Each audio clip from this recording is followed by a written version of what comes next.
Bienvenue à Classico, votre émission 100% foot le lundi soir sur Radio J. Merci de nous rejoindre ce soir. C'est un bonheur de vous retrouver. Classico, épisode 13 à suivre sur les sites et applications de Radio J et sur toutes les plateformes d'écoute, notamment Radio Line et Tuning. Une émission à suivre également en vidéo sur Facebook et YouTube. Autour de la table, les membres du Carré Magique du soir ont déjà pris leur place et ciré leur crampon. Bonsoir Franck Lapiro. Eh bien oui, bonsoir. Franck, communicant et fondateur de Rootspa. Franck, vous pouvez lâcher le casque. Un casque que je partage avec mon frère, une oreille chacun. Absolument, je salue votre frère. Le partage. Mickaël Tapiro, directeur de la Sports Management School. Bonsoir Steve, Mickaël. Ça va? Ça va très bien. Bonsoir également à Maître Benjamin Krief, avocat en droit social et grand spécialiste du Paris Saint-Germain. Bonsoir Benjamin. Merci Steve pour cette présentation. Paris, il en sera forcément question ce soir avec notre invité. C'est une très grande joie de le recevoir ce soir dans Classico. Bonsoir Denis Roche. Bonsoir à vous tous. Merci. Merci. Merci d'être avec nous ce soir. Vous êtes l'un des hommes des grandes épopées européennes du Paris Saint-Germain dans les années 90 qui nous ont bercés, et vous êtes désormais coach mental. Vous nous présenterez ce soir votre nouveau livre que je montre d'ores et déjà à la caméra. Devenez champion de votre monde, paru chez Solar Éditions. Classico rentre de plein pied dans l'année 2021 et on démarre tout de suite. Bonjour à tous, je suis très content d'être ici, à Paris. Je souhaite une bonne année. Allez Paris.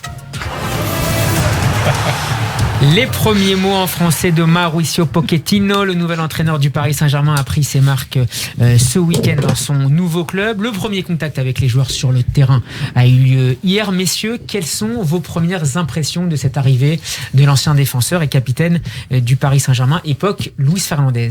Déjà, il n'a pas eu toute l'équipe, je crois. Le problème, c'est qu'il a un premier contact avec, on va dire, un petit carbone de l'équipe. C'est-à-dire qu'il y a quand même des grandes stars qui ne sont pas là. Bon, il y a le cas Neymar, il y a pas mal de blessés. Donc, c'est une première approche. Qui est positif au Covid-19. Absolument, voilà, qui est positif. Donc, je pense que c'est une première rencontre. Il ne faut rien tirer de cela. Je pense que ça va se jouer encore une fois sur les prochains entraînements avec une formation un peu plus complète. Puis, la vérité du match, après, les discours, les promesses, les machins, les projets, les prévisions, tout ça se fracasse sur la réalité du terrain. Denis, est-ce que vous avez été contacté par la direction qatari pour reprendre le PSG? Non, pas du tout. Non, mais j'aimerais bien accompagner les joueurs du Paris Saint-Germain, bien entendu, sur le plan mental. Mais sachant qu'il y a beaucoup d'anciens, Leonardo, Pochettino, Zoumana Camara dans le staff. Oui, il y a une culture, il y a des valeurs. Et c'est important que le club maintienne tout cet enracinement de manière à pouvoir mieux prévoir l'avenir et être beaucoup plus stable, oui. Ça forge aussi l'institution PSG, ce retour des anciens au club? Par la force des choses. Pour autant, il faut aussi se mettre dans l'ouverture et voir des choses qui peuvent venir de l'extérieur, voire de clubs extérieurs. Et je crois que là, on en a la preuve avec tous ces entraîneurs qui viennent de clubs étrangers et qui peuvent apporter quelque chose à la culture parisienne. Benjamin, Mickaël. Ouais, le défi, je crois, de Mauricio Pochettino, on l'a déjà dit la semaine dernière, et ça rejoint l'activité de Denis. Enfin, c'est mon avis, ça rejoint l'activité de Denis. Je pense que c'est surtout un défi mental, quoi. C'est de réussir à imprimer à cette équipe un mental de gagnant, de grinta, de rien lâcher, d'aller gagner des titres. Il l'avait pas, selon toi, sous Tuchel?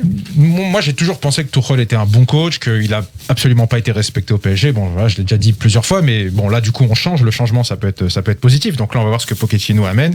Il a, paraît-il, une vraie implication dans l'entraînement, de l'intensité dans les matchs, la grinta, rien lâcher. Donc ça va être très important. Ça va être de faire adhérer les stars, notamment, à son projet. Mickaël. Pour revenir encore une fois à la question de la gouvernance, je crois que on va revenir sur le même modèle, c'est-à-dire que à partir du moment où Pochettino est dans le projet et s'il est dans le projet avec Leonardo, déjà on n'aura pas d'interférence en interne. Ça, c'est la première chose. On sait qu'il va être épaulé par le directeur sportif. C'est la deuxième chose. Qui ne l'a pas choisi, néanmoins. Qui ne l'a pas choisi, mais qui l'a tout de même intronisé. Enfin, encore une fois, qui choisit qui je crois que même Nasser El Khalifi ne choisit pas. C'est choisi, c'est un peu le fait du prince. C'est un fait, tant mieux. Voilà. Et ce qui est intéressant aussi par rapport à Pochettino et en comparaison avec les autres entraîneurs, les précédents entraîneurs, c'est que là, il a été intronisé entre guillemets par Luis Fernandez. C'est lui qui l'avait fait venir de l'Espagnol de Barcelone pour le faire venir au Paris Saint-Germain. Il lui a donné le capitanat 2 ans après. Bon, c'est intéressant. Je crois à ces choses-là. Je crois en ces énergies, mais on en parlera à Denis tout à l'heure parce que c'est lui spécialiste. Denis Roche, quand on arrive comme entraîneur ou adjoint en milieu de saison dans un club, sur quoi faut-il concentrer ses premiers efforts ? C'est une très bonne question. La question elle est magique parce que on nous apprend. Question magique, hein, messieurs. Bien sûr, vous allez qu'un seul comprendre patron tout de suite. sur le ring. Vous allez comprendre tout de suite quand on passe ses diplômes. Et je me suis toujours confronté à ça. On nous apprend à prendre une équipe sur 1 an, 2 ans, 3 ans, la programmer, mais on n'apprend jamais aux entraîneurs d'arriver en cours de saison et de prendre une équipe dans ces conditions-là. Et sauf maintenant, depuis que je suis allé avec la Fédé de football, où là on travaille là-dessus. Mais avant ça n'existait pas. C'est-à-dire que l'entraîneur prenait place, il pensait rester 5 ans ou 10 ans dans le club et il faisait un travail sur le long terme. Aujourd'hui ça n'existe plus. La moyenne d'un entraîneur de Ligue 1, ça doit être 14 mois, oubliez les années. Donc il n'y a plus forcément un travail sur le fond. Par contre, le fond doit être réglé par les valeurs et la culture du club. Donc ça appartient au club. En ce qui concerne l'entraîneur, il doit être là pour avoir des résultats et tirer la quintessence du potentiel de l'effectif qu'il a. Et je crois qu'aujourd'hui, ça va dans ce sens-là. Il faut pas penser rester 10 ans dans un club parce que ça serait même toxique et néfaste pour nous. Si je peux me permettre, ça rejoint exactement le monde du travail aujourd'hui. Avant, alors je parle de mon métier dans la publicité, on restait, alors chez les annonceurs, on faisait une carrière chez une marque, 15 ans, 20 ans. Dans la pub, on restait pareil 10 ans, après un peu moins. Aujourd'hui, les carrières, ça dure 2 ans. 1 an pour faire son trou, 1 an pour chercher un autre job, etc. Et j'ai l'impression, malheureusement, que ce genre voilà, on butine plus qu'on ne construit. C'est pour cette raison qu'il est nécessaire de garder ces valeurs. Le plus important, ce sont les valeurs parce qu'elles restent et c'est là où on s'enracine.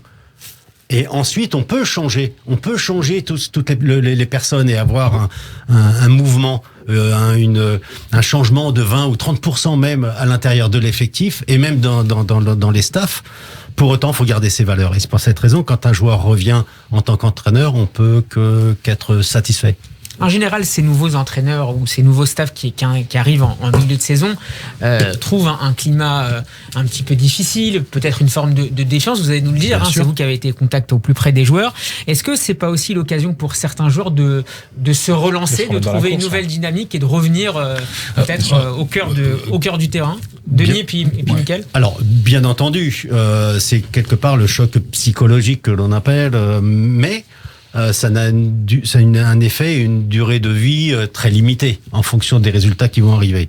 Mais il faut saisir la balle au bon et pouvoir transmettre véritablement dans un laps de temps très court, parce que l'immunité de l'entraîneur, que ce soit auprès de la presse, du public ou des joueurs, c'est quoi, c'est ou des match, dirigeants, c'est ça. Vous avez 15 jours.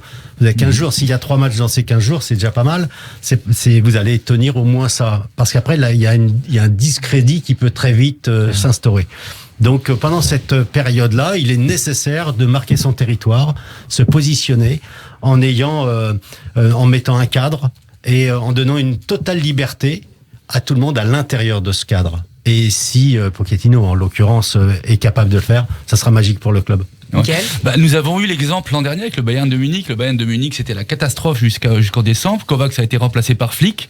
Il y a eu une sorte d'alchimie magique avec un bon discours. Les mêmes joueurs qui ne mettaient pas un pied devant l'autre. Alors qu'on parlait d'intérim à l'époque, on pensait qu'il allait rester quelques jours. C'est clair, voilà. Et voilà. Mais ceci est consubstantiel d'une chose fondamentale, c'est que le Bayern de Munich est un club ancré depuis très longtemps, qui a des valeurs, dont les présidents du conseil d'administration et les présidents sont des anciens joueurs, des anciennes stars qui ont été championnes du monde. Donc encore une fois, on le voit bien, on peut rebondir à partir du moment où l'institution est solide. Donc l'institution est plus importante que les joueurs finalement. Oui, mais ça devrait être le cas. Ça devrait être comme ça. Dans toutes les marques, j'en reviens, j'ai écrit un bouquin là-dessus, c'est l'ADN des marques. C'est l'authentique différence naturelle. Ça change de l'acide désoxyribonucléique, je vous rassure. C'est quoi? C'est de travailler en fait sur ce qui va différencier une marque d'une autre. Et en fait, pendant très longtemps, dans le football, il y avait très très très peu de marques.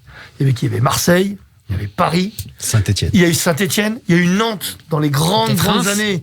Il y a eu Reims, il y a eu Bordeaux à un moment, Bordeaux-Monaco qui ont été presque là. Et puis il y a eu l'OL. Alors l'OL, c'est une contradiction, je veux dire un contre-exemple. C'est un immense club, avec un palmarès unique, incroyable, mais malheureusement, ils n'ont pas fait de marque. Ce qu'il y a d'incroyable, c'est qu'ils ont fait une entreprise exceptionnelle, ils ont fait un club magique, ils ont inventé un style, un palmarès, mais ils n'ont pas créé, c'est quoi une marque? C'est le lien émotionnel Paris, qui existe entre eux. L'OL. De l'OL. L'OL, je parle de l'OL. C'est le lien émotionnel qui existe entre une entreprise, entre une marque, entre un club et son public. Mais le public, c'est pas forcément ceux qui les aiment et ceux qui y vont. C'est tous les autres. Le public, c'est ceux qui en parlent, ceux qui le recommandent, ceux qui le détestent aussi. Voilà pourquoi Paris et Marseille sont deux marques. C'est parce qu'elles sont autant adorées que détestées, mais elles ne peuvent pas être ignorées. Et c'est vrai qu'il faut gérer aujourd'hui un club, d'ailleurs aussi gérer même certaines carrières, en tant que marque. Parce qu'une marque, c'est des valeurs, c'est cet ADN. Et cet ADN, vous pouvez changer n'importe qui, il y a quelque chose qui ne se change jamais, c'est l'ADN. Quand vous changez l'ADN, vous tuez la marque. Denis Roche, vous vouliez réagir? Oui, parce qu'il faut, pour créer cette marque, il est nécessaire qu'il y ait une aventure, une histoire. Mais qui plus est, ça ne suffit pas encore. Il est nécessaire que ce soit marqué par un événement hors norme. Et le Paris Saint-Germain a créé ça dans les années 90. Ça ne veut pas dire qu'avant le PSG n'existait pas du tout. Mais il y a eu cette épopée, il y a eu ces classements, ce titre, mais il y a eu aussi un match qui est PSG Real de Madrid. On en parlait tout à l'heure. Qui a ancré par la force. Mais ça, c'est important de savoir et que d'autres équipes n'ont pas connu. Alors, on nous annonce que Pochettino va certainement lancer dans le grand bain un certain nombre de jeunes. Il a lui-même été lancé il y a quasiment 30 ans maintenant par Marcelo Bielsa en Argentine. Est-ce que c'est aussi important, Denis Roche, quand on arrive dans un nouveau club, de s'intéresser à l'équipe réserve, aux jeunes, pour essayer d'insuffler aussi une nouvelle énergie au sein du groupe? Oui, alors il y a si, beaucoup... évidemment, on en a quelques-uns en stock. Ouais, mais le Paris Saint-Germain a de quoi faire. Bien entendu, il faut bouger les lignes, il faut s'aligner entre la direction, le staff et les joueurs, mais il faut aussi en transverse bouger les choses. Et bouger les choses, c'est-à-dire brasser un certain nombre de joueurs qui étaient peut-être sur la réserve ou qui étaient en réserve, mais aussi des joueurs qui étaient en sous motivation ou peu importe, mais il est nécessaire de bouger et de mettre de l'animation. C'est essentiel pour pouvoir réussir à faire quelque chose, mettre en mouvement. On est des êtres de mouvement, donc il faut remettre en mouvement systématiquement l'ensemble de l'effectif et donner la possibilité pour qu'il y ait de l'émulation à tout un chacun, que tout un chacun sache qu'il peut et qu'il pourrait faire partie de cette équipe. Alors Denis Roche, vous avez connu cette situation notamment en 98-99, après le limogeage d'Alain Giresse au Paris Saint-Germain. PSG qui était à l'époque dirigé par Charles Bietri, et vous étiez revenu sur le banc du PSG aux côtés de votre acolyte traditionnel, Arthur Georges. Comment s'est passée cette période? On sait qu'à l'époque, disons que Charles Bietri avait eu des mots extrêmement sévères à l'égard de l'ancien PSG, notamment d'Arthur Georges. Je crois qu'on disait qu'il ne souriait pas assez, je crois que c'était ça l'expression. Alors comment s'est passé ce retour au Paris Saint-Germain à la fin des années 90? C'est assez particulier. J'étais très surpris, moi, parce que j'étais donc dans un club de Ligue 1. J'entraînais en Ligue 1, moi, à cette époque-là.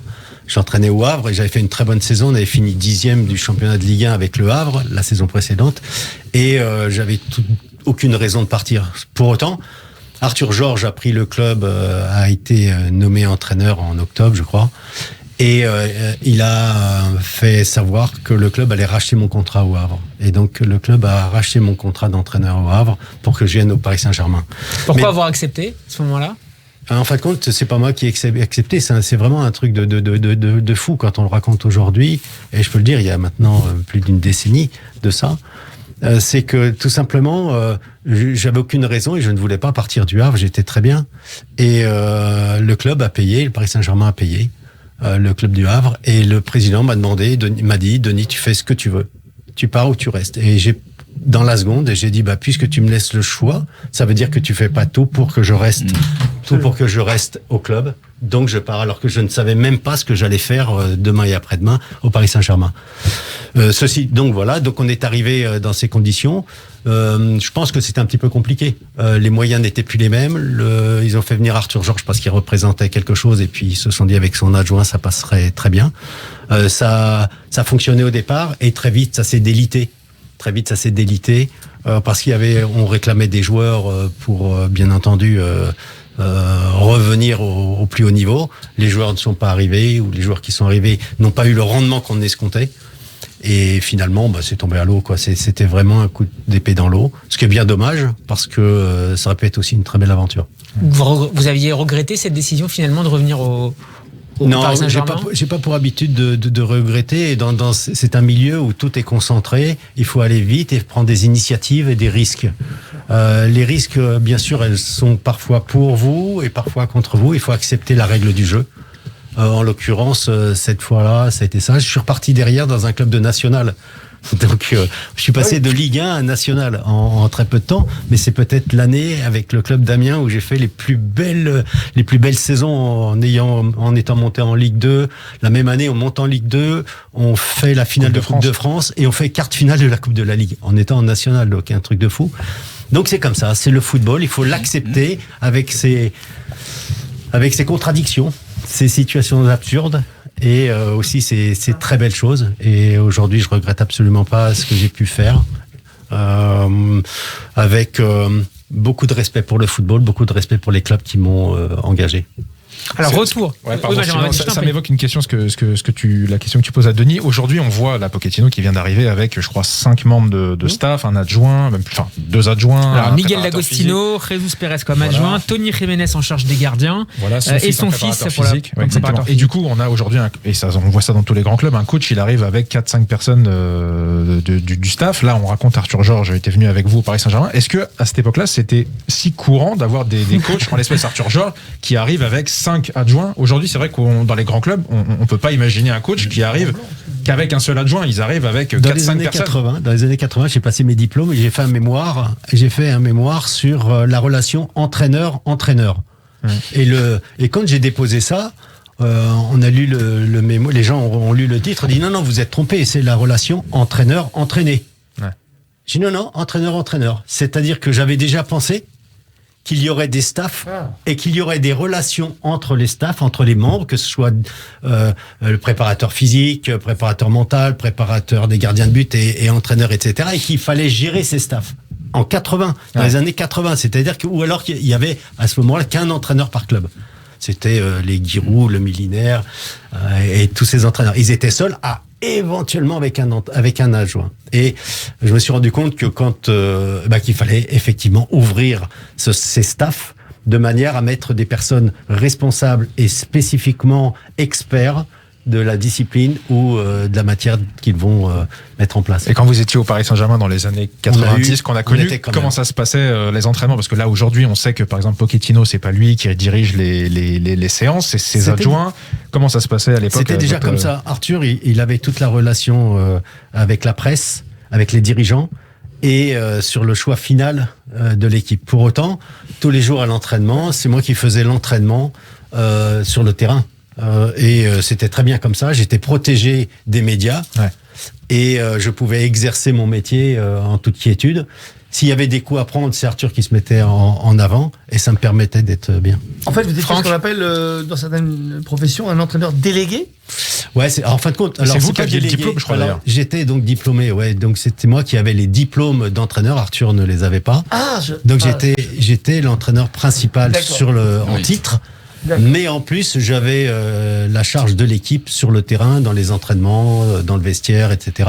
Pour autant, c'est lui qui avait la touche finale et la prise de décision.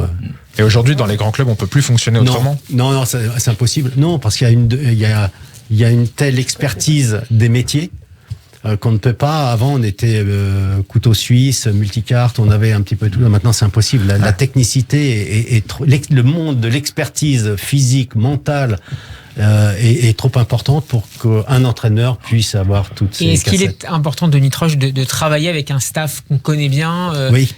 Là, on voyait Miguel D'Agostino, Jesus Pérez, Tony Jiménez. Ce sont des entraîneurs, voire des joueurs qui ont collaboré dans le passé avec Pochettino. Il y a son fils, évidemment, qui a ajouté une certaine nouveauté.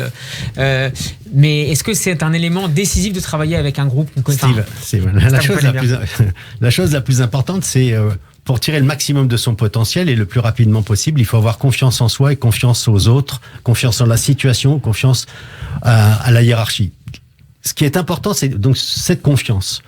Et il est bon de savoir que quand vous arrivez dans un club, si vous connaissez déjà, si vous pensez déjà qu'il y a des taupes, qu'il y a des personnes qui vont peut-être vous mettre des pots de banane, ça commence à freiner la stratégie que l'on va mettre en place. Donc il faut impérativement aller vite, viser juste et viser bien. Et donc quand autour de nous, on a des gens de confiance, on va aller très vite et très loin. En règle générale, l'entraîneur n'est pas obligé. Moi, j'ai perdu du temps une année, je me rappelle très bien. Le jour où j'ai voulu expliquer la manière dont je travaillais avec mon staff que je connaissais pas, j'étais venu dans un nouveau club, et j'ai expliqué comment j'allais travailler. Et ben finalement, toutes les 3 semaines, il faut réexpliquer comment on va travailler, parce que les résultats sont pas forcément ceux que vous aviez espérés ou escomptés, trop ou pas assez. Eh bien, à chaque fois, il faut réfléchir et réaligner tout ça. Et donc, on est obligé de prendre du temps pour discuter avec son staff et dire voilà pourquoi j'ai fait ceci, voici. Et pendant ce temps-là, le championnat continue. Donc, c'est pas possible. Donc, c'est pour cette raison que les staffs aujourd'hui, ou les entraîneurs qui arrivent avec leur staff, pour moi, c'est essentiel aujourd'hui pour gagner du temps. Et le fait d'avoir un membre de sa famille dans le staff, comme ici avec Sebastiano Pochettino, ça complique les choses ? Oui, par la force des choses, oui.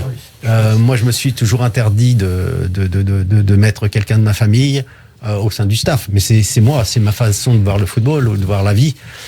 Pour autant, il y en a qui peuvent le faire. Moi, j'aurais pas pu. J'aurais eu un regard qui n'était pas un regard de l'extérieur qui m'aurait fait croire, même si j'aurais été très dur avec mes enfants ou très dur avec les personnes de ma famille. Et c'était pas le bon plan. Mais du coup, est-ce qu'aujourd'hui les coachs dans les grands clubs, puisqu'ils ne sont pas sur le terrain, sur les entraînements au quotidien et autres, ils sont plus dans une position de manager, est-ce que leur rôle, c'est pas en fait quelque part ce que vous faites vous, c'est-à-dire quelque part c'est des coachs mentaux qui sont là pour motiver, pour donner une grande direction, pour donner des objectifs et pour motiver les joueurs avant les matchs, après faire des débriefs. Est-ce que c'est devenu moins des entraîneurs de terrain, peut-être un peu plus des entraîneurs mentaux? Vous posez une bonne question. C'est très judicieux. C'est très judicieux. Aujourd'hui, bien sûr qu'il faut prendre du recul pour sortir le nez de la pelouse. Et l'entraîneur, le manager, ou on l'appelait plutôt le manager, est là pour mettre en place une stratégie qui est dictée de la vision des dirigeants. Les dirigeants ont une vision à court, moyen, voire long terme, mais bon, on va dire plutôt à moyen et long terme, même si aujourd'hui c'est peut-être 5 ans. Et l'entraîneur doit mettre en place une stratégie sur le terrain, ou le manager qui met en place une stratégie qui doit être respectée par les membres du staff et les joueurs. Ça, c'est indéniable. Et donc, aujourd'hui, on a vraiment cette obligation-là. L'entraîneur prend du recul tout simplement parce que il faut qu'il soit détaché pour être ajusté. Il ne va pas travailler sur l'aspect mental, il va travailler peut-être sur l'aspect relationnel entre les membres de son staff, et il doit choisir les bonnes personnes, les responsabiliser comme il se doit, et ensuite il doit gérer de loin ce qui se passe sur le terrain et réajuster systématiquement. Alors un mot maintenant sur le calendrier des prochaines semaines pour le Paris Saint-Germain. Le Paris Saint-Germain affrontera Saint-Etienne ce mercredi pour le compte de la 18e journée de Ligue 1, puis Brest samedi, et puis le 13 janvier un match important contre l'Olympique de Marseille pour le trophée des champions, l'OM, que le PSG retrouvera le 7 février. Et puis évidemment il y a le 8e de finale aller de Ligue des Champions contre Barcelone au Camp Nou le 16 février. Barcelone qui a battu difficilement hier le club de Huesca 1-0 avec Braithwaite en attaquant de pointe, FC Barcelone. Denis Troche, comment est-ce que, puisque c'est évidemment vers cet objectif, cette échéance du mois de février contre Barcelone que tous les regards vont être braqués, comment prépare-t-on quand on arrive encore une fois dans un nouveau club en milieu de saison, comment on prépare les joueurs à ce match décisif, probablement déjà décisif à l'aller, contre le FC Barcelone? Alors, on va revenir sur quelque chose qui était depuis quelques années la hantise des quarts de finale, et on focalisait là-dessus, que l'on soit joueur, entraîneur, supporter, journaliste, systématiquement les quarts de finale arrivaient et on mettait une pression, et c'était quelque part une situation anxiogène. Lui, il arrive de l'extérieur, donc il doit rester vraiment comme si qu'il était toujours à l'extérieur en étant partie prenante dans le résultat qui va arriver.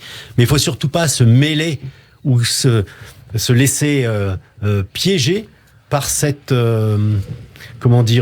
ces signes indiens qui pourraient empêcher le Paris Saint-Germain de gagner cette finale. Donc il est nécessaire de rester ancré sur quelque chose qui est en lui, parce que je pense que Pochettino il a tout pour réussir, et il a aussi cette capacité de gagner, et qu'il se laisse pas manger par l'environnement proche.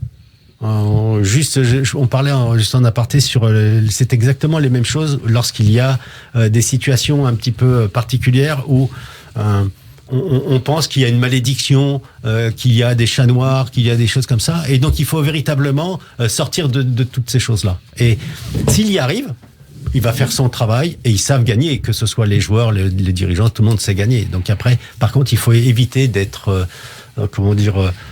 sensibilisé ou touché par ce qui se passe autour. Parce qu'il y a beaucoup de choses qui se disent et qui peuvent gangréner le système. Est-ce que justement, on en a souvent parlé ici, l'analyse qu'on fait du PSG de ces dernières années, ils ont tout. Ils ont tout, ils ont les meilleurs joueurs, ils ont un style de jeu incroyable. Je parle de ces 8 dernières années.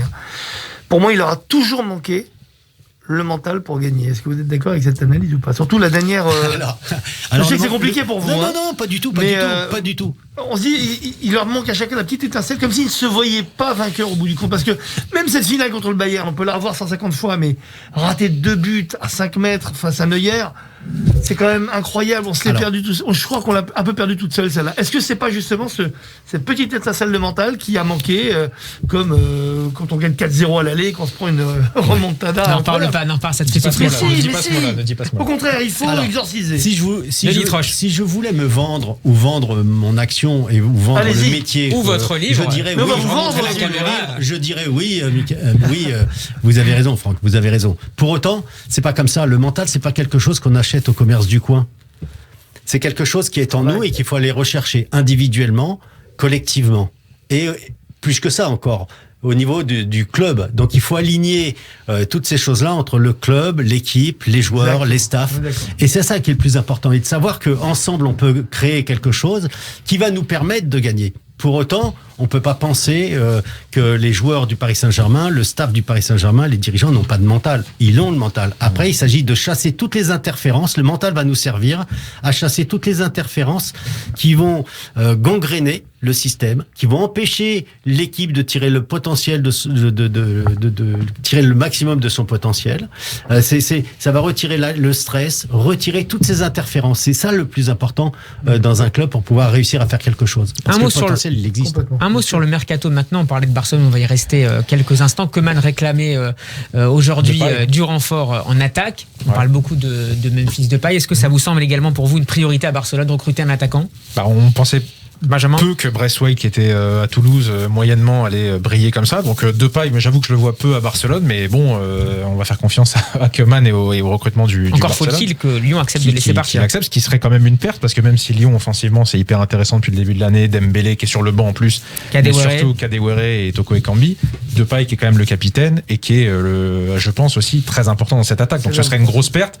Et à Barcelone, je sais pas si il va réussir à s'imposer haut. Donc moi, si j'étais son conseiller, ce que je ne suis pas, je ne conseillerais pas tout à fait de partir à Barcelone. Sachant qu'il a la confiance de Koeman, qui est son ancien sélectionneur et donc qui a ses listes. Bien sûr, mais ça n'a rien à voir de l'avoir en sélection une fois de temps en temps et de l'avoir tous les jours. Au Barça, avec le contexte qu'on connaît, c'est très compliqué quand même. Je peux me permettre, quand un joueur sur Terre a la possibilité, même une petite, de se dire possible joueur ou même Cyril Ban au Barça, malheureusement, et tu as raison, moi je suis d'accord avec toi, je considère la même chose, mais je pense que c'est un homme avant tout et que évidemment il va y aller. T'as raison, côté parisien, côté parisien, on annonce l'arrivée de Dele Alli, qui connaît aussi bien Pochettino, 24 ans, une seule titularisation cette saison. Est-ce que, pareil, le fait de recruter quand on arrive dans un club des joueurs avec lesquels on a déjà travaillé, ça permet de gagner du temps et donc de gagner des matchs beaucoup plus rapidement? Denis Troche? Oui, bien sûr.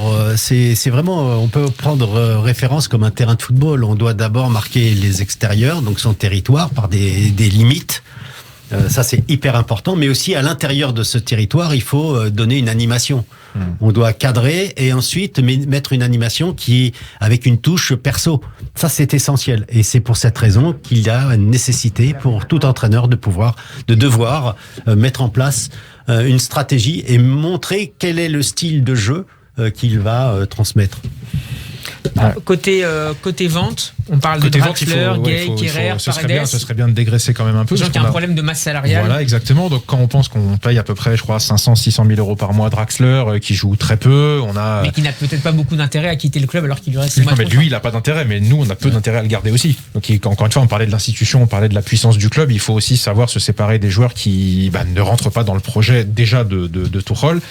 On verra s'il rentre dans le projet de Pochettino, mais c'est quand même compliqué pour lui depuis un moment. Voilà, derrière, on a des joueurs qui ont été ramenés par Tuchel. J'oublie son nom d'ailleurs, le défenseur allemand, Kehrer, ouais, merci. Bon, voilà, ça va être compliqué pour eux. Il serait temps de dégraisser justement pour avoir de la masse salariale, éventuellement Dele Alli, on parle d'Eriksen aussi, on parle même de Haaland, j'ai vu. Bon, au PSG, je pense que c'est un rêve. Pourquoi pas ? En tout cas, pourquoi pas ? Mais il faut se dégager de la masse salariale, clairement. Il faut savoir. On a bien besoin d'un Haaland, tu sais. Alors, il leur manque un vrai joueur de pointe. Je sais que t'aimes ça, mais je crois qu'il y a le Real Madrid sur les rangs aussi. Il y a l'Angleterre, il y a peut-être le Bayern Munich pour préparer la succession de Lewandowski, mais il faut attendre peut-être encore 6 mois ou un an. On parle aussi beaucoup de la formule de prêt ou d'échange de joueurs pour limiter les coûts. Alors à l'OM, le grand nom de ces dernières heures, c'est l'arrivée du fameux grand attaquant. Il est déjà là, non, avec Mitroglou non, mais il arrivera peut-être dans les prochains jours. Luis Enrique, il est déjà là. Oui, c'est vrai qu'il est le Brésilien, pas l'Espagnol. Ouais. Il est déjà là, mais on n'a pas encore beaucoup vu à l'œuvre. Alors, on parle beaucoup du buteur polonais du Napoli, Milic. Est-ce que pour vous, ça serait le choix idéal pour l'Olympique de Marseille, sachant qu'il n'a pas marqué de but cette saison, il a quasiment pas joué avec Napoli, il joue simplement en sélection polonaise. C'est cher, hein. Je crois qu'on parle de 24 millions. Hein. Je pense que ça se négociera un petit peu moins que ça. Ouais, mais ça, encore une fois, c'est quelqu'un qui ne joue pas actuellement. Donc c'est encore un pari en fait. C'est ça qui est un peu compliqué avec l'OM ces dernières années, c'est que ce soit Mitroglou, Luis Enrique, on en rigolait, mais c'est vrai, ils sont sur des paris en fait. Et là, j'ai l'impression que c'en est encore un, c'est quelqu'un qui a prouvé avant, mais qui ne joue plus. Mais un pari qui coûte très cher. Oui, c'est ce que je dis, 24 millions, c'est énorme. Là, ça vaut... Parce qu'on peut faire un pari sur un joueur, même un inconnu ou un jeune, etc., qui coûte rien du tout. Je me rappelle Anelka, l'aller-retour entre le Paris et le Real x10 à peu près. Donc on peut faire ce pari-là, mais un pari à 20 millions, je suis désolé, c'est pas un pari. Pour moi, c'est faut mieux pas se tromper, surtout que ça fait quand même pas mal de temps que l'OM attend un petit peu un libérateur et quelqu'un qui les emmène droit au but. C'est quand même l'ADN du club. Ouais, et puis spontanément, on a l'impression que l'OM a autre chose à faire, ne serait-ce que dans les fondations du club. On voit bien que le président est totalement sorti du jeu avec ses supporters, avec l'équipe. On le voit bien, les communications sont pas bonnes. En plus de ça, alors le pauvre, il a reçu la Légion d'honneur. J'espère que ça lui portera chance, mais je sais que c'est pas forcément de bon augure vis-à-vis de l'avis des supporters. Parmi les autres clubs, est-ce que vous voyez des transferts ? On dit qu'à Lyon, la priorité est de ne pas vendre des joueurs, justement, et de garder et de maintenir l'effectif en l'état. On a parlé de Paille tout à l'heure. Dans le reste de l'Europe, on parle beaucoup du transfert éventuel de Haaland, alors soit au Bayern Munich, soit en Angleterre. Certains évoquent peut-être le Paris Saint-Germain. Est-ce que ça peut être la principale attraction de ce mercato d'hiver ? Ouais, c'est probablement la plus importante, peut-être la seule, parce que c'est un joueur majeur. On l'a vu, il a explosé l'an dernier. C'est un joueur qui est bankable et aujourd'hui on recherche ce genre de profil, on n'en a plus. Des Lewandowski qui ont 19-20 ans et qui ont un potentiel énorme, c'est formidable. Et en plus de ça, alors, il y a une chose importante, c'est qu'il vient pas forcément d'un grand pays de football, ça veut dire qu'il se concentrera principalement sur son club plus que sur son équipe nationale. Une petite idée comme ça au président de club qui écoute Classico, il y en a beaucoup.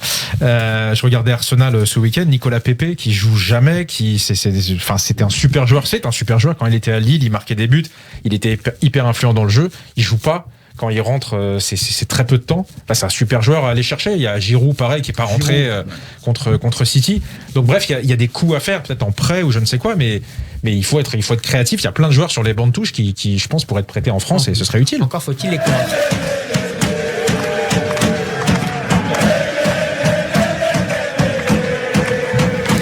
Vous avez peut-être reconnu un chant des fans du club israélien du Beitar Jérusalem, un club qui fait la une de l'actualité en Israël en ce moment, au-delà des pages sport, comme va nous le raconter tout de suite notre deuxième invité du soir. Bonsoir Jonathan Serrero. Bonsoir. Merci d'être avec nous. Vous êtes journaliste politique et diplomatique sur la chaîne I24 News et vous suivez de près l'actualité du Beitar Jérusalem, le club de la capitale dont une partie des parts a été récemment rachetée par un riche émirati, ce qui a fortement déplu aux supporters.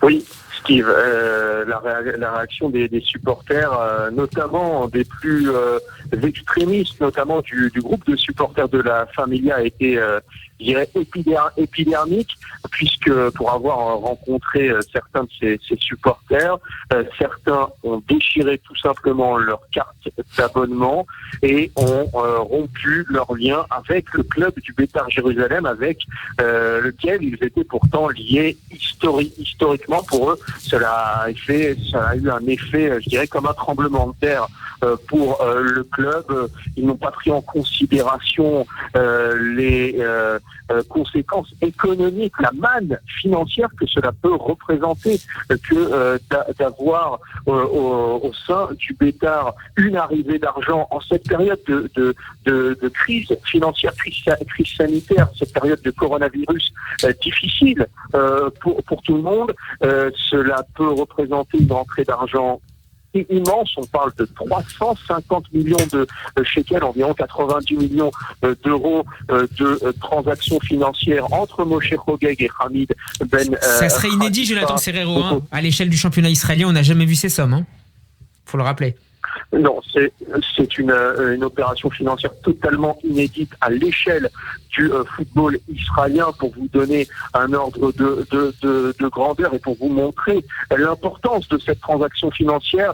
Autour de cette transaction financière, il y avait quelques, je dirais, entre guillemets, piranhas, comme l'Hapoel Tel Aviv, qui a tenté au dernier moment de torpiller cette opération et de s'attirer les faveurs de Hamid Ben Khalifa, mais tout a été noué en coulisses déjà depuis plusieurs années par Moshe Hogeg, qui bénéficiait d'excellents liens avec les Émirats Arabes Unis au travers de ces sociétés de Bitcoin, au travers de ces sociétés de cybersécurité. On le sait, Israël et les Émirats Arabes Unis vont nouer d'excellentes relations en termes de cyberdéfense pour notamment contrer l'influence iranienne grandissante dans cette partie du globe. Donc tout s'imbrique et je dirais l'opération a été rendue possible grâce bien évidemment à ces accords de normalisation qui ont été rendus publics au mois d'août dernier, signés le 15 septembre dernier du côté de Washington. Et en même temps, Jonathan Serrero,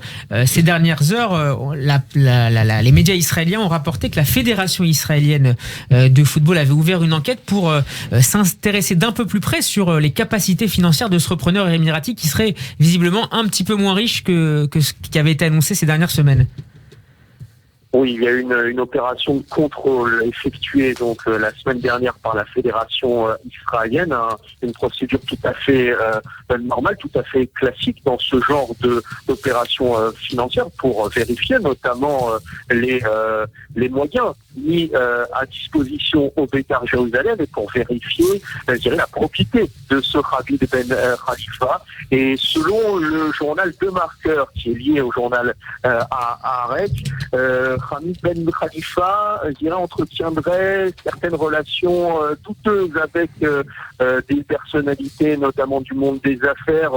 On parle de blanchiment d'argent, de corruption, avec des sociétés vénézuéliennes aussi, qui auraient donc aussi des liens avec, entre guillemets, l'Iran. Donc on se pose des questions du côté de la fédération israélienne. L'entremetteur de cette opération financière a tenu à calmer tout le monde dans les journaux israéliens ce matin, a indiqué que l'opération se fera, qu'elle prendrait notamment plus de temps que prévu, mais semble-t-il, selon cet entremetteur, tout s'effectuera en bonne et due forme. La fédération attend tout de même les papiers pour valider cette opération financière. Vous imaginez si Hamid Ben Khalifa devrait donc annuler cette opération. Vous imaginez donc l'importance du tremblement de terre que cela occurrerait ici en Israël. Réagir les supporters du Beitar Jérusalem. Merci beaucoup Jonathan Serrero d'avoir été avec nous dans Classico ce soir. Je rappelle que vous êtes journaliste politique et diplomatique sur la chaîne I24 News. Merci beaucoup et à très bientôt. Franck va tirer Vallo. Wea est devant le but. Camboire aussi, il est monté taillé.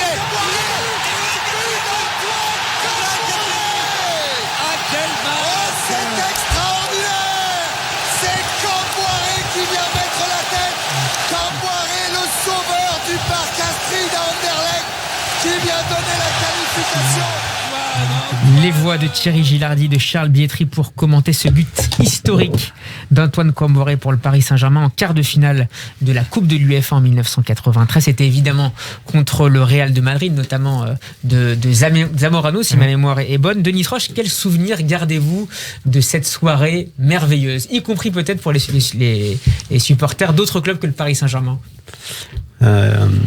Plusieurs souvenirs, bien entendu. Le premier qui me vient à l'esprit, c'est qu'en fin de compte, c'est moi qui ai fait la passe décisive pour l'avant-dernière passe décisive pour que Zamorano égalise. Et ça, j'ai cru m'en vouloir toute ma vie. C'est vrai que j'ai rendu le ballon assez rapidement. Trop vite. Même si j'ai gardé du temps, et même l'arbitre après, Monsieur Poul me fait signe que j'avais gardé le ballon, mais j'ai rendu le ballon malgré tout. J'aurais dû le garder encore plus longtemps, mais bon, peu importe. Et il marque derrière ça. Et j'ai cru pendant un certain temps que le but n'avait pas été validé officiellement, tellement que j'étais dans un état particulier. J'ai cru que le but n'existe parce que ça ne méritait pas ça. On méritait pas ce but de Zamorano. Ça, c'est la première des choses. Et ensuite, la finalité, c'est que c'était un match hors norme et que dans le public, tout le monde, dans le stade, il y avait une communion. Ouais. Il y avait une communion qui était extraordinaire. On avait l'impression qu'il y avait un nuage au-dessus de nous, mais un beau nuage, un nuage de plaisir, de joie, d'investissement collégial. Et j'ai jamais ressenti cette chose-là à un autre moment de ma vie. C'est-à-dire que on se préoccupait pas de savoir qui étaient les gens de ma famille et les gens qui étaient dans les tribunes. C'était vraiment un moment inoubliable de communion. Comment vous aviez préparé ce match avec les joueurs et Arthur Georges, évidemment? Alors, on avait la chance d'avoir Arthur qui avait déjà gagné la Champions League. Avec Porto? Avec Porto. Donc, il avait gagné contre le Bayern, avec cette fameuse Madjer. Et 88, donc, c'est ça, en 88? Non, il a 87. 87, oui, pardon. Et donc, il l'avait déjà gagné. Donc, ça rassure quand même quand vous avez un entraîneur qui a gagné, il sait gagner, il est capable aussi de transmettre. Et à aucun moment, il y a eu de pression sur les joueurs. Il prenait toute la pression sur lui et il nous laissait, les joueurs et moi, travailler en dehors de ça. Donc, ça a été une chose magnifique pour ça. Et on a pu tirer le maximum de ce qu'on était capable de faire chacun d'entre nous grâce à cette expérience et ce vécu d'Arthur Georges, parce qu'il faut savoir que pour réussir à gagner quelque chose, il faut des gens d'expérience. Dans un club, pour être champion, gagner la Ligue des Champions, il faut avoir des joueurs qui ont gagné la Ligue des Champions, il faut peut-être avoir aussi des membres du staff qui ont gagné la Ligue des Champions, et peut-être des dirigeants qui ont gagné la Ligue des Champions, et peut-être des supporters qui ont gagné la Ligue des Champions, et peut-être une nation qui a gagné la Ligue des Champions. C'est une pierre posée dans le jardin du dirigeant parisien. C'est un truc de fou, mais ça, c'est dans le moins mauvais des cas. Quand on voit les équipes qui gagnent aujourd'hui, parce qu'elles sont expérimentées, elles savent que c'est compliqué, qu'il va y avoir des aléas, ça peut se jouer à très peu de choses. Pour autant, tout le monde sait gagner ou a déjà gagné. En Espagne, on va prendre le Real pour ne citer que le Real pour l'instant. Vous prenez le nombre de joueurs qui ont gagné la Ligue des Champions, le nombre de dirigeants, le nombre de supporters, le pays qui a gagné d'un nombre de Ligue des Champions. Donc tout ça fait que quand on rencontre ces équipes-là, ou le Bayern, on est déficitaire.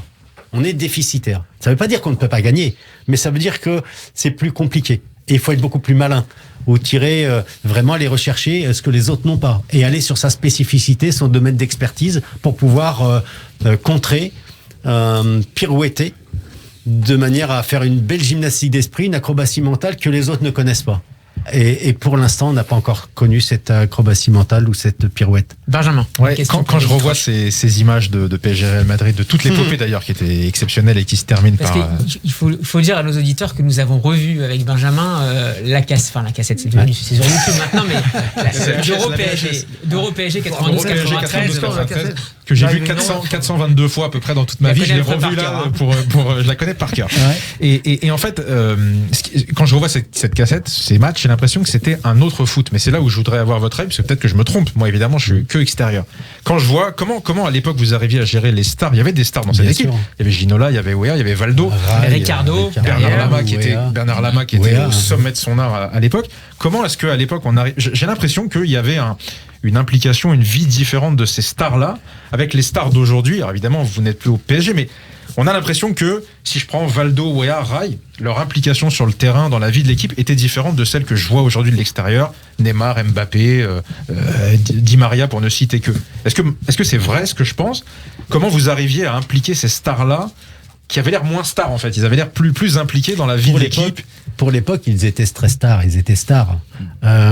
Pour autant, on arrivait, et en ce qui me concerne, parce que moi j'étais vraiment une pièce particulière dans ce puzzle. J'étais là pour créer du lien, de la cohésion, du lien, etc. Et c'était assez simple, malgré tout. C'est parce que j'arrivais où on travaillait sur le bon sens, la simplicité. Et à chaque fois, je ramenais les joueurs sur des choses particulièrement simples. Ouais. Et ça recadrait systématiquement parce qu'ils avaient tendance, et encore aujourd'hui, ils ont tendance à s'échapper. Et à l'époque aussi, ils avaient tendance à s'échapper. Il y a toujours un joueur qui était habillé différemment des autres. Il y avait toujours un joueur qui était là pour se montrer. Il y avait toujours quelque chose hors norme qui arrivait. Pour autant, sur le cadre et sur la profondeur et sur l'enracinement et sur les valeurs et sur bien sûr ce bon sens, personne ne peut déjouer. Si vous parlez avec le cœur, avec les tripes et avec des choses qui sont simples, ils connaissent cette simplicité. Il faut simplement leur rappeler. Même aujourd'hui, encore aujourd'hui, j'accompagne dans des clubs de Ligue 1, dans des clubs qui font la Champions League, dans des clubs qui sont au plus haut niveau en basket ou en rugby. C'est la même chose. L'être humain est toujours le même. Mais est-ce que, pardon, coupez-moi les amis, mais est-ce que aujourd'hui les joueurs ils sont hyper entourés, ils ont chacun un agent, un conseiller, 2 conseillers, 3 conseillers en com et autres, les réseaux sociaux. D'abord, il faut poster sur Instagram. Surtout une vie extra sportive qui peut éventuellement polluer leur propre activité sportive, mais aussi celle du groupe. Est-ce qu'elle n'existait pas aussi avant? Bien sûr qu'elle existait. Mais est-ce que aucune et autres, ils étaient entourés de 4-5 personnes autour d'eux, comme le sont aujourd'hui un joueur moyen de Ligue 1, il a 4-5 personnes autour de lui. Aujourd'hui, le joueur, non, à l'époque, il n'avait pas une entreprise autour de lui. Aujourd'hui, chaque joueur est devenu non pas un manager, mais un dirigeant d'entreprise, avec un personnel, avec du personnel, avec des préparateurs physiques, des gens qui l'accompagnent, des responsables financiers, etc. Donc, il a vraiment toute une équipe autour de lui. Il est manager d'une entreprise. Et ça n'existait pas à l'époque. Pour autant, à ce moment-là, les joueurs avaient malgré tout des dérives, étaient capables de faire n'importe quoi aussi. On en a eu, et qu'il a fallu recadrer ou qui se sont recadrés d'eux-mêmes. C'est différent. Aujourd'hui, les réseaux sociaux amplifient tout ce qui, à l'époque, peut-être pouvait être éventuellement étouffé. Peut-être que vous avez une anecdote à nous faire, à partager avec nous sur ces années PSG. Des dizaines, en règle générale, je ne parle pas des joueurs, mais il y en a une qui me vient à l'esprit là tout de suite, qui était quand même extraordinaire. C'était au moment après au MVA, et on va jouer donc avant au MVA, et on va donc à Valenciennes. Et à l'échauffement,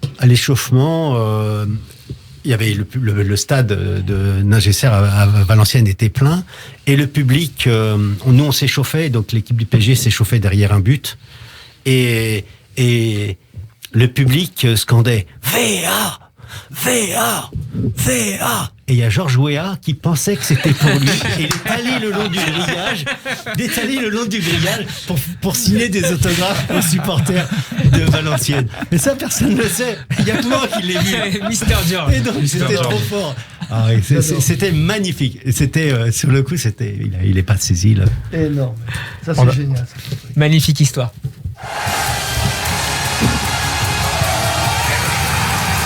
Champions of England again at last are Liverpool.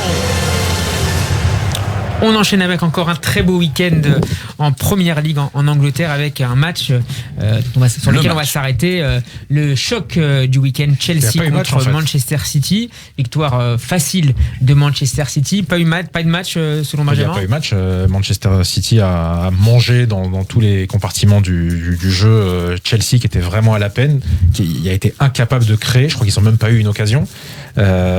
City très fort, Sterling très fort, c'est pas la seule. Guendouzi impressionnant. Gundogan. Pardon, Guendouzi, c'est mon coup de cœur. Gundogan, impressionnant. Foden aussi. Non, c'est très très très fort. Mais Chelsea, c'est très très très faible. Il y a que Pulisic que j'ai trouvé un petit peu actif, percutant, à essayer de dribbler et autres. Kanté, compliqué aussi. Zouma aussi. Il a raté une balle qui a permis à. Il était seul, City il était complètement abandonné aussi, le pauvre. Et Thiago Silva, on l'a senti aussi en peine, mais j'ai l'impression qu'il défend un peu tout seul dans cette équipe. Moi, je trouve que c'est dur pour Chelsea parce que Manchester a été exceptionnel. C'est le match de l'année. Et contre une équipe comme ça, on a toujours 2 coups de retard. C'est vrai qu'on a vu la défense de Chelsea souffrir énormément, mais ils ont fait le match absolu. Ça s'est passé. On avait l'impression qu'on était sur une PlayStation. C'était extraordinaire. Et surtout, ce que je retiens, c'est que les joueurs ont joué les uns pour les autres. Et le symbole de tout ça, c'est le leader, c'est De Bruyne. C'est-à-dire que De Bruyne, avant de penser à lui, il a la tête dans les étoiles et il recherche quel pourrait être le caviar qu'il pourrait distribuer. D'ailleurs, le but qu'il met, il le met malgré lui parce que ça vient sur un poteau. Et c'est ça un peu le symbole. Une stat justement sur le meneur de jeu belge, 14 matchs en première ligue cette saison, 3 buts et 8 passes décisives. Ça place un joueur. Dans cette équipe, tout le monde est en mouvement en fait. C'est ça qui est assez impressionnant quand tu regardes. Il y a beaucoup de coordination dans les mouvements. Tout le monde est en mouvement, tout le monde sait où se trouvent les joueurs. On a l'impression qu'ils font des passes sans même regarder en fait. Ils savent parfaitement. Ça doit être travaillé à l'entraînement, j'imagine. Ouais. Mais ça c'est vraiment hyper impressionnant. Et pour défendre là-dessus, et on en parle des absents. On n'a jamais vu autant d'absents. Il y avait 6 absents à cause du Covid et il y avait un banc de touche qui en général sont les titulaires. Ça prouve bien qu'on a un système de jeu. Ça prouve bien que ce ne sont pas les titulaires qui jouent et qu'on a un système. C'est Guardiola qui met ça en place. Enfin, il met pas ça en place uniquement sur City. Hein. Il met ça aussi en place sur les autres clubs de City Group qui sont Galaxy. Et maintenant à 3 en France. Exactement. Je trouve que c'est une très très bonne technique pour recruter à vil prix des futurs grands joueurs français. Ancien de l'Estac. Voilà, un mot peut-être sur l'autre grand match du week-end, Tottenham-Leeds. Il n'y a pas eu de match non plus. Non. Mourinho a vaincu le maître Bielsa. Ouais, pareil. Mais ce que j'ai bien aimé dans ce match, c'est la déclaration de Bielsa à la fin du match sur son gardien, qui n'a pas été exceptionnel. Effectivement, il fait une mauvaise relance au pied qui coûte un but. Et il a apporté son soutien directement dans la presse. Ça, c'est super important. Denis le sait mieux que moi pour la confiance et autres. Il a tout de suite pris la lumière pour son gardien en disant il a fait une erreur, c'est vrai, mais il faut prendre sa prestation dans son ensemble. Il nous a sauvé plein de fois, donc voilà, c'est fini. Denis Troche, ça c'est indispensable. C'est ce genre de prise de parole pour défendre devant les médias un joueur qui aurait un peu raté son match. Il est essentiel de donner la confiance. Il faut savoir que dans chacune des actions que l'on mène, chacun d'entre nous, pour tirer le maximum, encore une fois, de ce que l'on veut mettre en place, il faut avoir confiance en soi. Et si vous avez confiance en vous, vous allez atteindre des objectifs que vous n'imaginez même pas.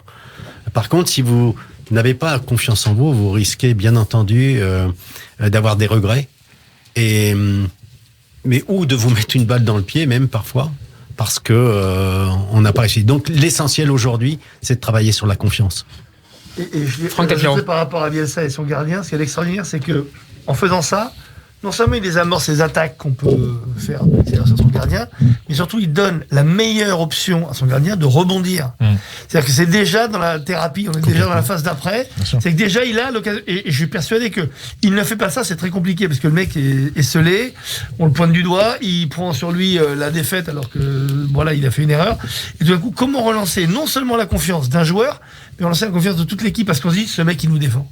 Donc c'est un coup de maître pour Bielsa. Ce match qui a été marqué. Oui, Denis, vous vouliez dire? Oui, simplement, c'est de dire que un joueur, quel qu'il soit gardien de but ou joueur de champ, ne fait jamais exprès d'être mauvais. Exactement. Il fait jamais exprès de faire perdre son équipe. J'en ai pas connu. Donc, ça veut dire que derrière, il faut comprendre ces choses-là. Donc, quand on est entraîneur, on peut pas imaginer que le joueur l'ait fait exprès. On peut pas imaginer qu'il ait fait perdre l'équipe exprès. Donc, ça, c'est déjà le premier rebond que le joueur peut avoir dans sa tête pour pouvoir avancer.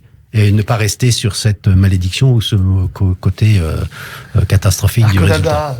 On a connu ça à l'époque, c'est vrai. Arconada, pendant des années, n'oublions pas que on oublie l'immense gardien qui était Arconada et quand il laisse passer la balle, voilà, contre nous, hein, il l'a payé toute sa vie. Aujourd'hui, on appelle ça, quand on fait une boulette dans les buts, on appelle ça une Arconada, ce qui est épouvantable pour un des plus grands gardiens de l'histoire espagnole. Personne n'a entendu. Oui, de Benjamin Krief. Ça s'appelle un tacle par derrière. Ça, c'est un tacle par derrière. Carton rouge, monsieur l'arbitre. Je parle devant un ancien gardien professionnel. Ce que tu fais, tu professionnel. Tu fais, tu demandes. Et Denis, il garde la confiance en lui quand même. Donc, Messieurs, J'ai pas le choix, tout seul. L'agro mental. Messieurs, exactement, et je le confirme. Messieurs, il nous reste 2 minutes. Vos coups de cœur, coup de cœur, et coup de gueule vraiment en quelques secondes. Tout à fait. Benjamin. Un coup de cœur, c'était Matteo Guendouzi. Donc effectivement, milieu de terrain du Hertha Berlin que j'ai vu jouer, qui a marqué un but, son 2e but de la saison. C'est un très bon joueur, formé au Paris Saint-Germain, Lorient, Arsenal, prêté sans option d'achat. Ils sont pas fous, ils vont le récupérer. Mais c'est vraiment un très bon joueur à suivre. Il avait été sélectionné en équipe de France. Donc voilà, un petit focus sur lui. Et un coup de gueule rapide, c'est sur le traitement médiatique de Domenech. Je trouve qu'on a atteint des limites de politesse et de respect envers ce monsieur. On peut en penser ce qu'on veut, que c'est peut-être pas la bonne solution pour Nantes, mais il y a quand même un minimum de respect à avoir. Et là, pour la première fois, je lis des papiers dans lesquels je crois qu'il n'y a même pas le respect élémentaire envers sa personne. Voilà, ça me choque, donc c'est mon petit coup de gueule de la semaine. C'est dit, messieurs. Franck, Mickaël, 30 secondes chacun. J'avais le même. Bon, mon coup de cœur, Ronaldo quand même, qui a marqué 758 buts et qui a dépassé le roi Pelé. En fait, c'est pas vraiment un roi, c'est un sous-roi, parce que celui qui a marqué le plus de buts, c'est, alors je le cite, Josef Bican, qui est un austro-tchécoslovaque, qui en avait marqué 805 jusqu'en 1955. Ça, c'est historique. Mais encore une fois, et Ronaldo, il est là, papa. Il y avait Baby-Foot, il y avait la gamelle aussi. Et c'est pas fini, c'est pas fini. Bon, le coup de gueule, on en parle, du réveillon surprise au Pigalos avec Neymar, enfin, c'est quand même scandaleux. Non mais justement, enfin, on aimerait bien quand même que le leader de l'équipe puisse donner une autre image extra-sportive que d'organiser une fête avec je ne sais pas trop combien de personnes. Moi ça me dérange.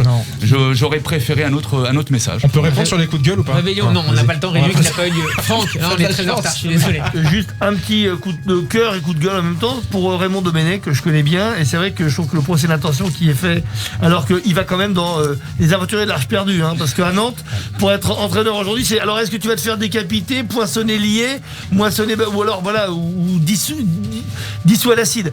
Donc je pense que déjà, il faut y aller. 2, faisons confiance à Raymond, et n'oublions pas que Raymond, quand même, nous amène en finale d'une Coupe du Monde qu'on avait quasiment gagné, à moins que le coup de boule n'ait jamais existé. Donc je trouve qu'on tape un peu sur Raymond, je l'embrasse, je lui souhaite bonne chance. Et premier match de donc c'est un coup de gueule et coup de cœur en même temps. Contre Rennes mercredi, FC Nantes, Rennes pour la 18e journée de Ligue 1. Messieurs, vous avez de la chance. Il ne reste plus assez de temps pour le quiz. Mais on verra ça la semaine prochaine. Ce Classico, c'est déjà fini. Denis Troche, merci beaucoup. C'était un grand plaisir de vous recevoir. Je montre à la caméra votre dernier livre que je conseille vivement à nos auditeurs et auditrices. Devenez champion de votre monde, paru chez Solar Édition. À très bientôt dans Classico. On se retrouve lundi à 21h. En attendant, vous pouvez retrouver l'émission en podcast sur notre site et en vidéo sur la page YouTube de Radio J. Likez, partagez, commentez. Tout de suite, la soirée continue en compagnie d'Avner Azoulay pour le Festival Oriental. À lundi prochain.